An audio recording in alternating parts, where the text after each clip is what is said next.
सुख समृद्धि विज्ञान चैनल के सभी सुधी दर्शकों को सुशील कुमार शर्मा की तरफ से बहुत बहुत बधाइयाँ हों। आज 28 जनवरी है और विगत 22 जनवरी 2024 को आप सबने देखा कि अयोध्या में प्रभु श्री रामचंद्र जी महाराज पधारे हैं। यह पूरे विश्व के लिए बहुत ही गर्व की बात है, क्योंकि ये तो सभी लोग जानते हैं कि पूरे विश्व के, बल्कि पूरे ब्रह्मांड के, बल्कि भगवान श्री राम को तो कहा जाता है अखिल ब्रह्मांड नायक। जो अखिल ब्रह्मांडों के स्वामी हैं, उनका आगमन तो सबके लिए शुभकारी होगा ही। बीच में बहुत ही ज़्यादा लोगों ने व्यवधान उत्पन्न किए। उन व्यवधानों के फलस्वरूप उहापोह की स्थिति थी। कुछ लोगों ने तो कोर्ट तक में याचिका डाल दी थी कि ये भगवान राम के मंदिर का जो उद्घाटन होना है वो न हो सके और मंदिर में प्राण प्रतिष्ठा न हो सके।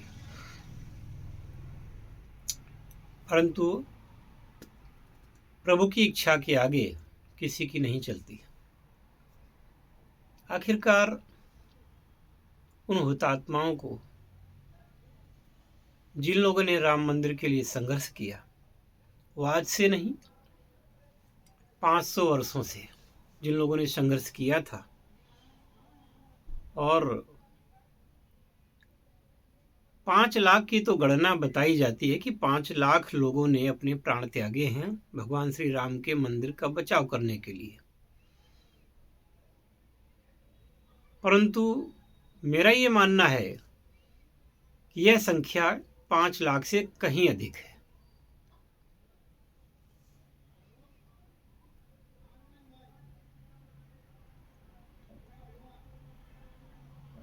आतताइयों ने, आक्रमणकारियों ने भारत को गुलाम बनाया, भारत को बंधक बनाया, और उसमें हमारी कमी थी। कमी उनकी नहीं थी, कमी हम लोगों की थी कि हमने सोचा कि केवल सैनिकों का काम है देश की रक्षा करना।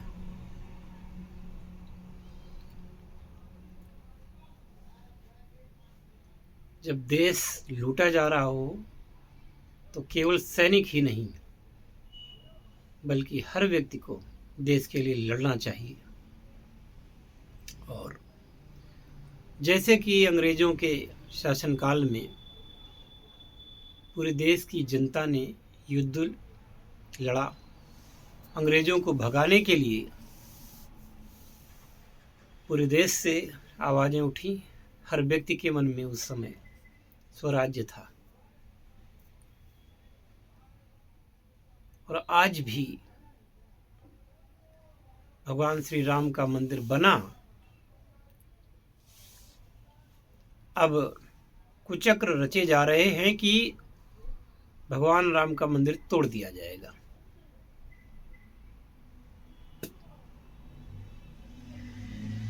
मेरा ये मानना है कि अगर आप सजग नहीं रहे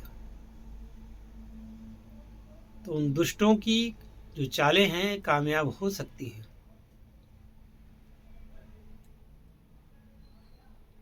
बीच में कुछ हिंदू धर्म के ही कतिपय, जिन्हें लोग बहुत ही मान सम्मान देते हैं,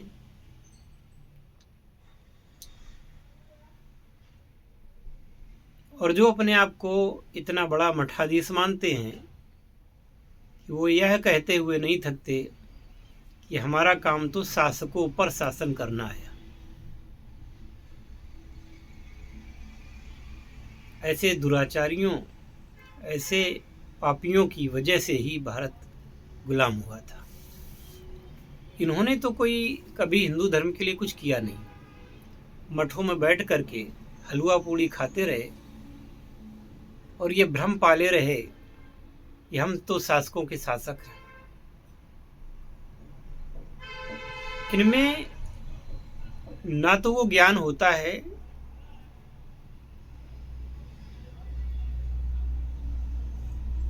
जिसकी वजह से व्यक्ति पूजा जाता है, न वो सहिष्णुता होती है, ना इन लोगों में भक्ति भाव ही होता है भगवान के प्रति। क्योंकि कितना भी महान व्यक्ति हो जाए, कोई भगवान से तो बड़ा नहीं हो सकता।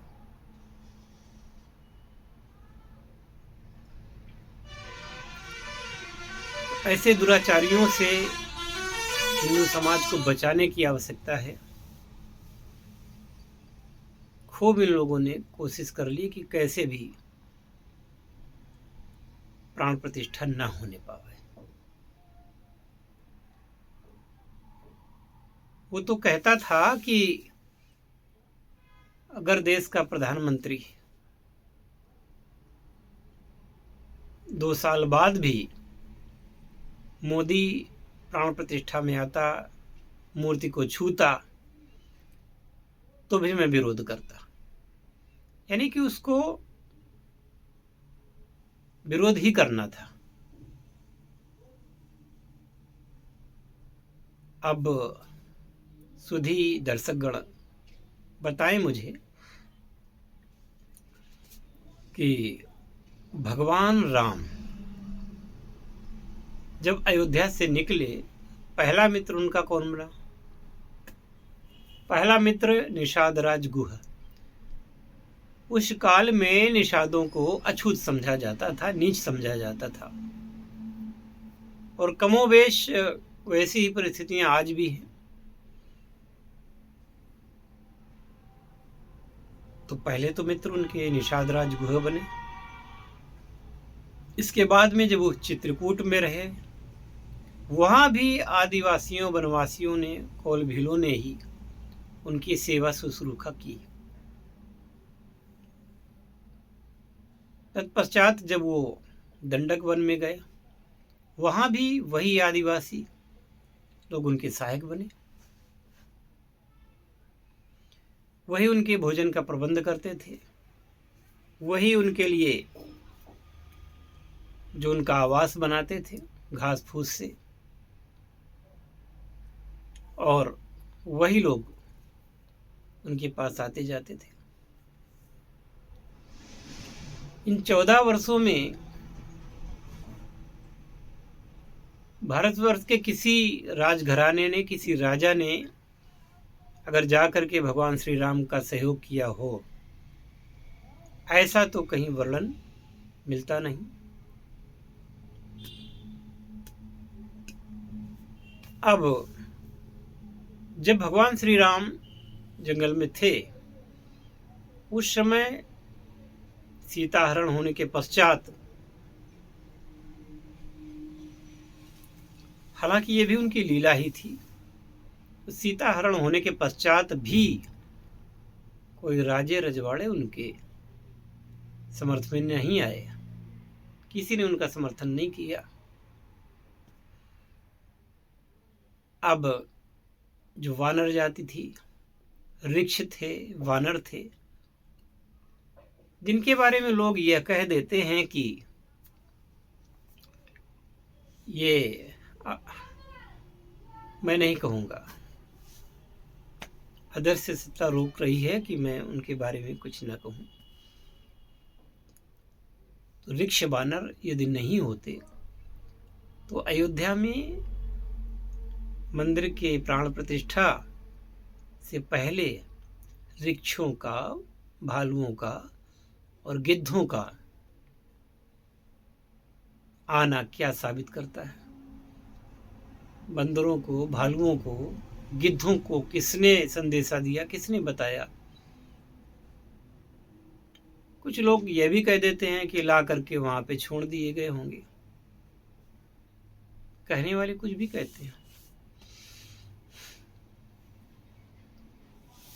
कहना मुझे बहुत कुछ है, लेकिन आप लोग वीडियो लंबे देखना पसंद नहीं करते। बहुत कुछ कहना है। मैं व्यथित था, मैं कड़े शब्दों में कुछ वीडियो बनाना चाहता था,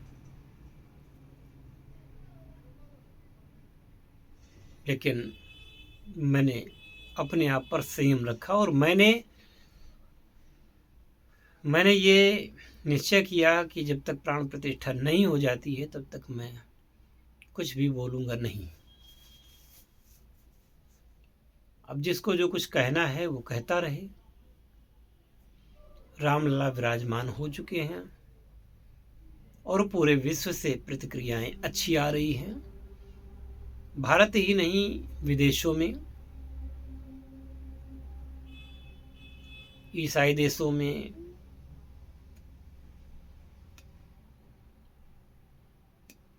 बल्कि मुस्लिम देशों में भी स्वागत हुआ है।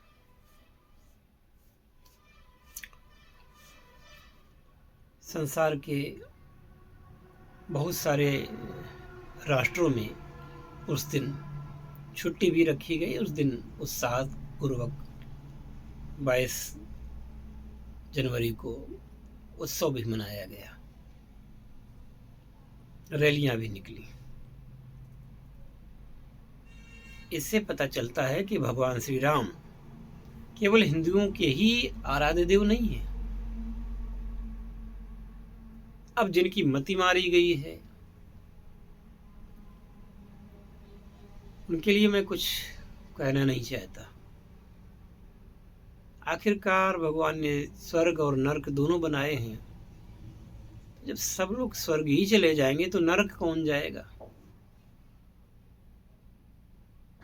तो मेरा तो ये मानना है कि भगवान ऐसे नारकीय लोगों की बुद्धि फेर ही देते हैं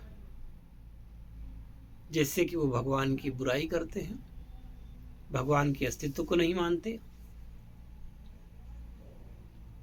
अनर्गल प्रलाप करते हैं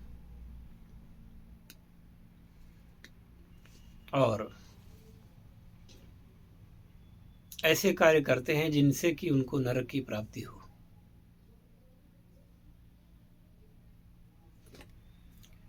सत्य कभी छिपता नहीं और कहते हैं कि देर है अंधेर नहीं। देर से ही सही प्रभु श्री राम विराजमान हुए हैं और जैसे कि हमारे प्रधानमंत्री जी ने कहा था, ये अब नए स्वर्ण युग का सूत्रपात्र होना है। रामलला के आने के बाद में अब सब कुछ अच्छा होगा, तो मैं भी इस बात पर विश्वास करता हूं।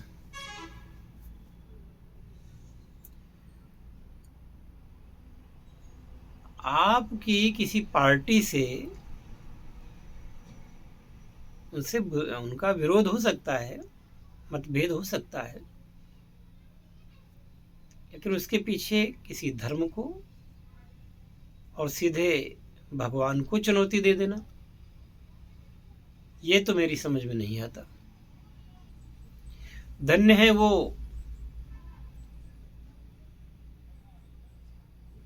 प्रमोद कृष्णम जी महाराज, जो वैसे तो वह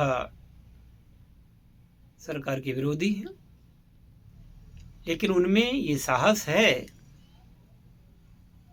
कि सरकार के अच्छे कामों की वो सराहना करते हैं। और जब उनको निमंत्रण मिला रामलला के समारोह में तो वो गए,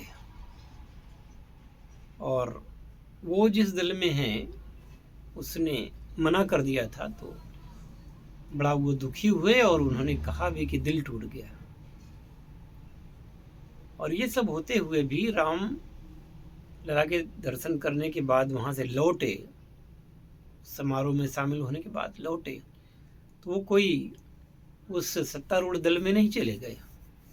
आज भी वो स्थिर व्यक्ति हैं, स्थिर बुद्धि हैं और अपनी ही पार्टी में हैं। खैर, तो क्रमशः कहूँगा तो धीरे धीरे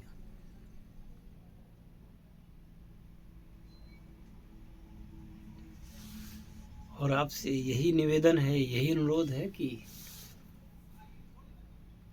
जिस संस्कृति को बचाने के लिए लाखों लोगों ने अपनी बलि दे दी, आज उस संस्कृति को बचाने की जिम्मेदारी आप पर है। जागरूक रहें, अपने बच्चों को धर्म का भी ज्ञान दें। केवल कमाई के साधनों में, रामचरितमानस में लिखा हुआ है कि कलयुग में लोग केवल वही शिक्षा देते हैं अपने बच्चों को जो पेट भरने के काम आवे। पेट भरना भी जरूरी है, पैसे कमाना भी जरूरी है, पर अपनी इज्जत, अपने धर्म को गंवा करके, ये तो मुझे समझ में नहीं आता। गीता में प्रभु श्री कृष्ण जी ने कहा है कि स्वधने, गलती होगी, स्वधर्मे निधनम श्रेष्ठा पर धर्मो भयावह। अपने धर्म में मरना भी श्रेष्ठ है और दूसरे के धर्म में वो हमेशा भयावह है। और जो लोग गए, स्वधर्म को छोड़ करके जो गए, उनकी स्थिति आज कैसी है वही जानते हैं। तो ज़्यादा बात न करते हुए इस वीडियो को मैं यहीं विराम देता हूँ और मिलते हैं अगले वीडियो में। आप सभी लोग सुखी हों, संपन्न हों, स्वस्थ हों और ईश्वर की कृपा आप पर बनी रहे। हरिओम तत्सत। जय शिव शंकर, जय भोलेनाथ, हर हर महादेव।